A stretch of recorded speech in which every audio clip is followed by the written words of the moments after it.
আমরা প্রচার করতে পারি নাই, আমরা সময় দিতে পারি নাই।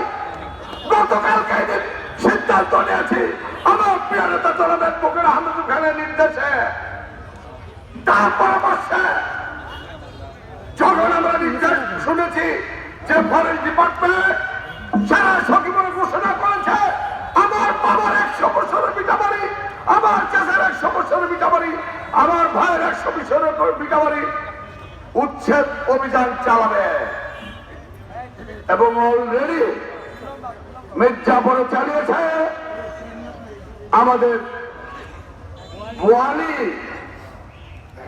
নরুয়াটিকেও চালিয়েছে।